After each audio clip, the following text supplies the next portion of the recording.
Hey y'all, it's Brittany and welcome back to another installment of Snapped in Skincare, also known as Clean Skin, Dirty Deeds. This week we will be talking about another woman who earned herself the nickname of the Black Widow of Orange County. Now, if you want to hear this story all about Miss Donna Somerville and what happened to her husband Hamilton, also known as Ham, in their wonderful rural county of New Jersey, stay tuned.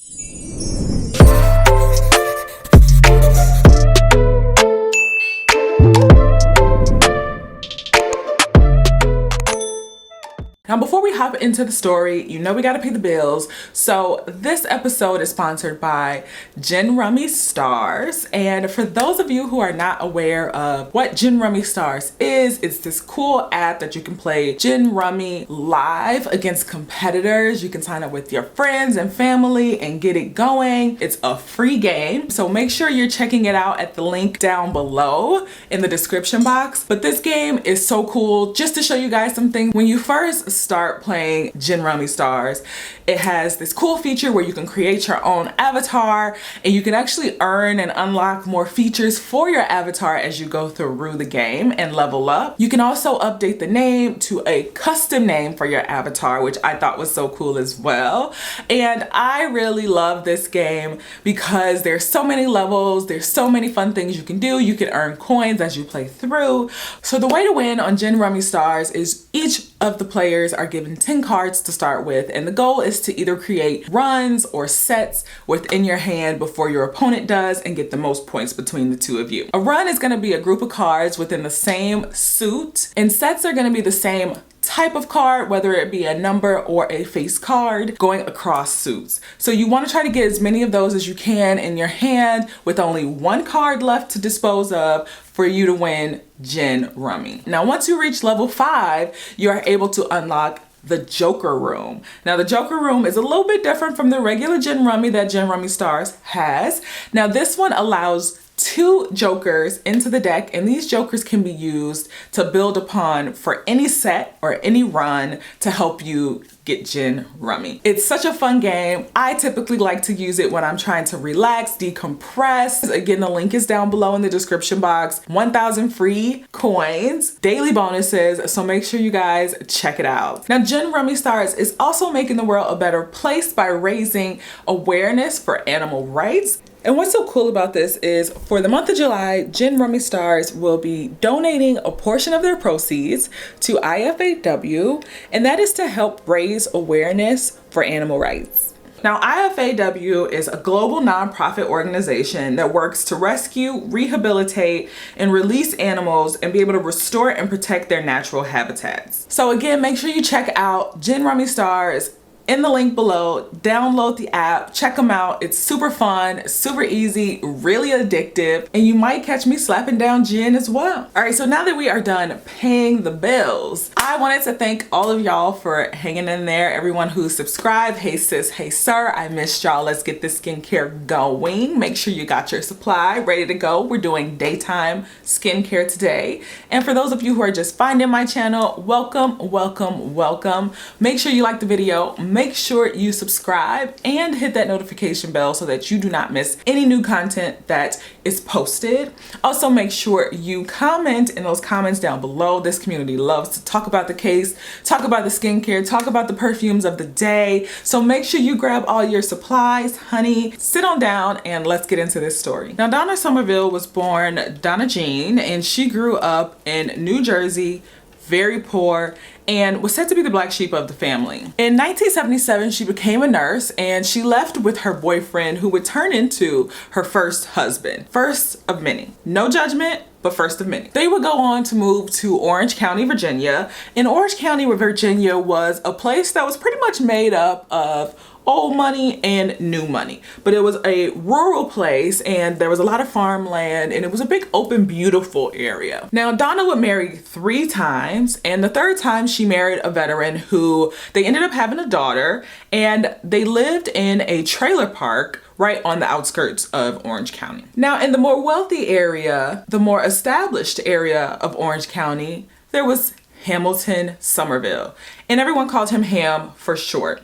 Now, Hamilton's family was one of the very first families to actually settle in Philadelphia as colonists. They eventually moved to Orange County, Virginia, though, and that's where they established their wealth. Now, everyone said that Ham was a very lovable, very helpful and supportive man. He was very easy to get along with, and he was said to not have any enemies. There was no one that didn't like him. Ham got married in 1966, and he married a woman by the name of Sydney.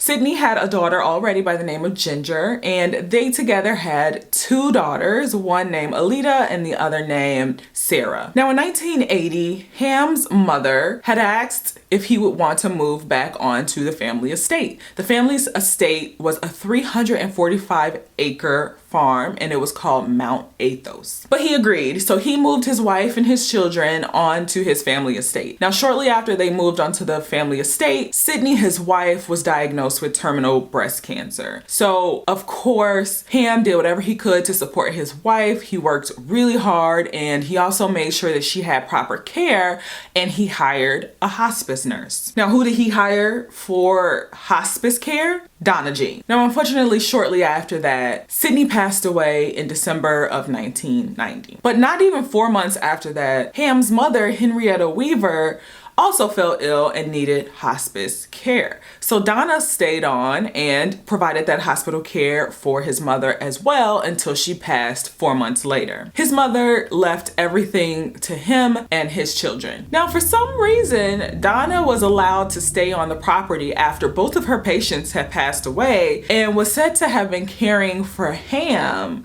as he went through his grieving process. But of course, the family felt like this was a younger woman, somewhat younger woman, looking to take advantage of a grieving man in an unfortunate situation where he just lost his beloved wife and mother within the span of 4 months. But either way, in 1991, not even a year after he lost his wife, he and Donna got married. So Donna moved into this 345-acre estate, and all of their friends said that they, looked like they loved each other. They had the same interests. They were very involved in the church. They loved to go to Bible study, and they just really seemed to care for each other. All that would seem to change in November of 2001. So on November 13th of 2001, police get a 911 call from Donna Somerville, and she is frantic. She's crying. She's saying that her husband is not breathing and he's turning blue, and she was requiring some medical assistance. She said she had brought him some supper, and I'm from the South, so I know what supper is. No, it's not dinner.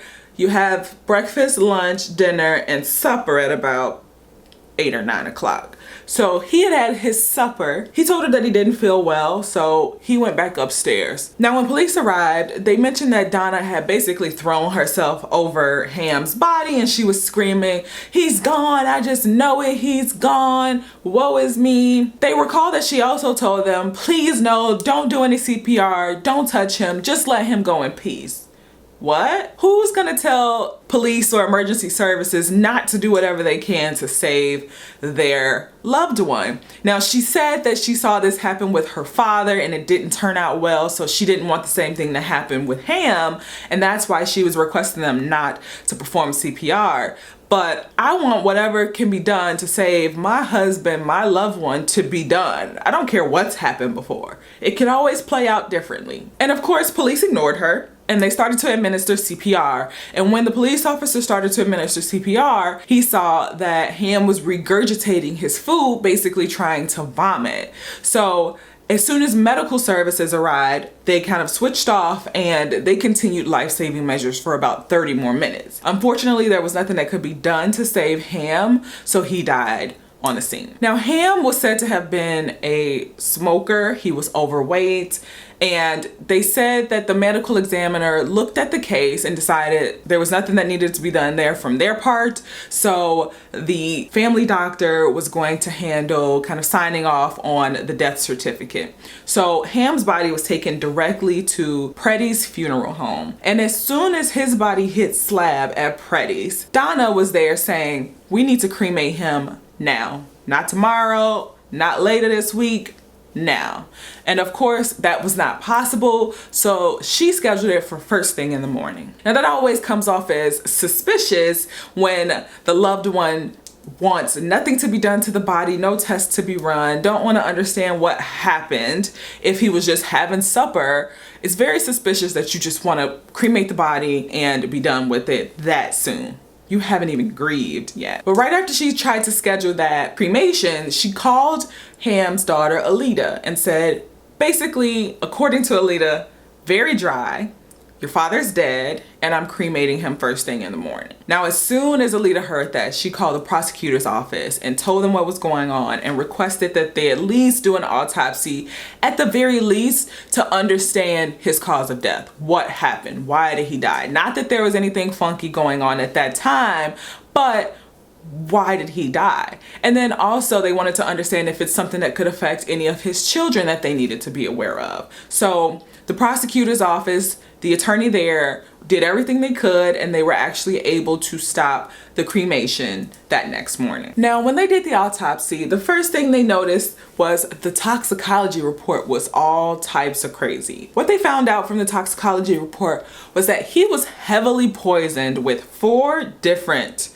medications: liquid morphine, hydrocodone, codeine, and promethazine. So now police are considering 3 different situations. Is this a suicide? Is this an accidental overdose? Or is this a clear murder? So what they do is they do some digging to find out, well, did he have any prescriptions for any of these medications that he would have access to? Or did these come from an outside source? Now, while they were trying to play out these different options of what happened to Ham, Donna was gallivanting around town before and after Ham's death and was not making a good case for herself. There was one store in town, everybody knows in the country there's one town store that everybody comes to for everything, and that was the Somerset Center store. And Donna was said to have been in that store with a number of single men, and she was showing ample affection publicly while Ham was still alive and after. She was also said to be a comforter of newly divorced, newly widowed men in that store as well, showing a great amount of affection to these men that she was not married to and didn't care. All of this activity is how Donna ended up earning the name of the Black Widow of Orange County. Now, she was also rumored to be having an affair with Lance Clore. Now, Lance Clore was actually a town handyman, and he was actually helping out at Mount Athos for Ham and Donna and doing, little jobs here and there to earn some money on the farm. Now, he was actually also there the night that Ham got sick and Donna had to call the police. So he was there as a witness to what was happening. But Donna was having an affair with this man. She had even taken him to a friend's house for Thanksgiving, and they were all affectionate all over each other there. And she even let him drive Ham's truck after he died. Now, when police go to talk to Lance, he says, oh no, we did not have any type of physical sexual relationship whatsoever. But the phone record said different. There was at least 100 calls between those two, and they could not have been talking about handyman work that entire time. But Ham was no fool when he was alive. He knew that their marriage was in some sort of trouble. He didn't know at the time whether she was having an affair or not. It wasn't confirmed, but he knew that they needed help. So he was seeking the help of a marriage counselor at the time. And the family said he was also working on projects, long-term projects for people like the churchgoers, and just making long-term plans. So that whole suicidal thing just didn't seem like it made sense with what he was talking about and the things that he was doing in his life. Now, going back to the look into his prescription medications, did he have access to these things that he was drugged with? And he did have a prescription for a cough syrup that had codeine and promethazine in it. But he had no way to access, legally at least, liquid morphine or hydrocodone. But who did? Donna had access. Now, how did Donna get access? So what Donna did was a few weeks or so before Ham died, she went ahead and started to volunteer as a hospice nurse again in her spare time. And police thought that this was her way of gaining access to drugs like morphine, hydrocodone, and she was able to easily gain access because she was taking care of hospice patients, and these are very common medications for those who are trying to manage pain in their last days. And she was able to take this without anybody noticing from these dying patients. But essentially, police believe that Ham probably found out that Donna was having an affair, and they had some type of conversation about it, and Donna felt like she was going to lose her cash cow. She was going to lose everything that she had if she had to divorce. She was joint owner of a multi-million-dollar stock account with Merrill Lynch, and Ham had also updated the deed of the property Mount Athos to a survivorship property deed. And basically what that is that if one person dies, the person that's living is the person who now owns the estate. It was all going to be hers if Ham passed away. Now, if they got a divorce because she was cheating, she was liable to get nothing. Also, police go in and check the home, and they find a recently purchased by Donna nursing book in the same month that Ham died. And in the book, there is a highlighted passage that gives instructions and advice on how to get liquid morphine into the body of someone who refuses to take it willingly. And we know that liquid morphine was in high content in his body at the time of death. So all that goes to say that Donna was arrested on Valentine's Day in 2003 for the murder of her husband, Hamilton Somerville. She eventually went to trial June 17th of 2004, and it actually ended up being a bench trial because the judge felt that in Orange County, Virginia, the entire jury pool was tainted. Everybody knew about the case, everybody had developed their opinions on the case, and there would be no way to get a fair trial with the jury. So it ended up being a bench trial. Now, the trial lasted for 12 days, and Judge Daniel Boughton eventually ruled that Donna Somerville was not guilty of the murder of her husband, Hamilton Somerville Jr. And what he did go on to say is that basically she's probably guilty, but unfortunately,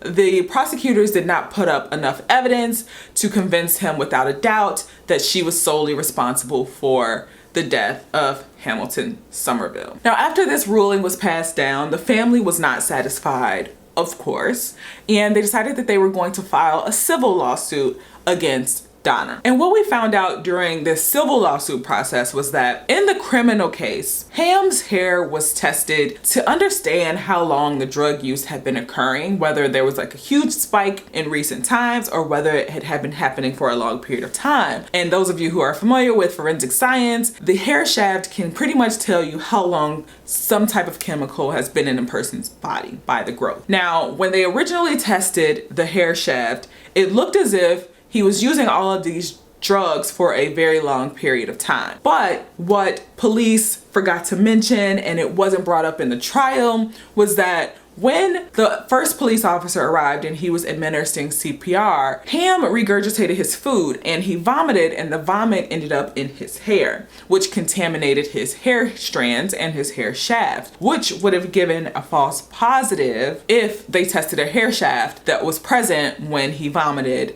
the very much contaminated vomit and stomach contents into his hair. So in the end, the judge ruled that Donna Somerville was liable for the death of Ham Somerville. She was required to give the daughters $900,000, and she was also required to turn over the estate to the family as well. And of course, like bitter people do, before she handed over those keys to that estate, what did she do? She tried her best to auction off every piece that was in that home, every family heirloom since 1867, everything. She tried to auction everything.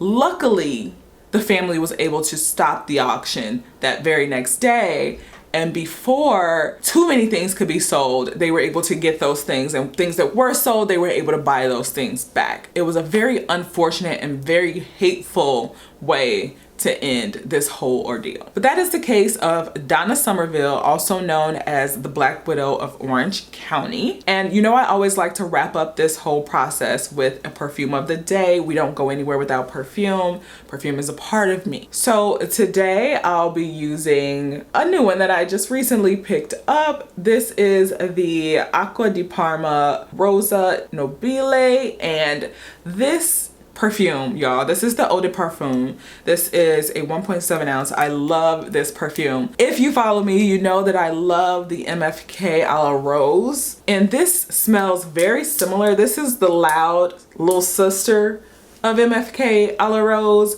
A la Rose is very soft, very feminine, but it's a beautiful fragrance. And this gives me that same scent, but it's a little bit stronger, a little more in your face. And it's at a fraction of the price. Now, don't get me wrong. Acqua di Parma is very expensive still for most, but this is probably half the price of an MFK fragrance. So I wanted to share this with you guys. I love this fragrance. Have you guys tried this fragrance specifically or the brand?